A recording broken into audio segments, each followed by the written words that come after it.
Hi, everyone. For National Poetry Month, I am going to be reading the poem, The Vampire by Conrad Aiken.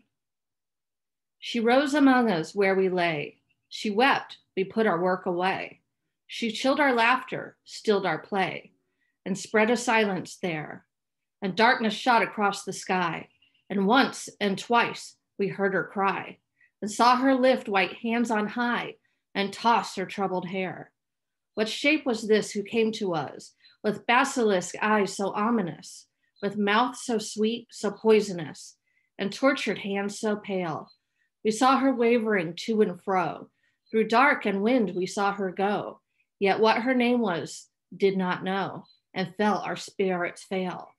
We tried to turn away, but still, above we heard her sorrow thrill.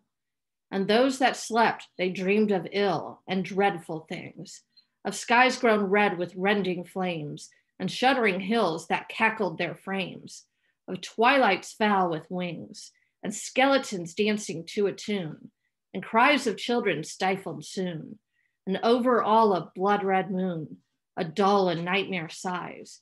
They woke and sought to go their ways, yet everywhere they met her gaze, her fixed and burning eyes. Who are you now? We cried to her, spirit so strange, so sinister. We felt dead winds above us stir, and in the darkness heard a voice fall, singing, cloying sweet, heavily dropping, though that heat, heavy as honeyed pulses, beat. Slow word by anguished word, and through the night strange music went, with voice and cry so darkly blent, we could not fathom what they meant, save only that they seemed to thin the blood along our veins, foretelling vile, delirious pains, and clouds divulging blood-red rains upon a hill undreamed. And this we heard, who dies for me? He shall possess me secretly. My terrible beauty he shall see, and slake my body's flame. But who denies me cursed shall be, and slain and buried loathsomely, and slimed upon with shame. And darkness fell, and like a sea of stumbling deaths we followed, we who dared not stay behind. There all night long beneath a cloud, we rose and fell, we struck and bowed. We were the plowmen and the plowed, our eyes were red and blind. And some, they said, had touched her side before she fled us there. And some had taken her to bride, and some laid down for her and died, who had not touched her hair, ran to and fro and cursed and cried, and sought her everywhere. Her eyes have feasted on the dead, and small and shapely is her head, and dark and small her mouth, they said, and beautiful to kiss. Her mouth is sinister and red, as blood in moonlight is.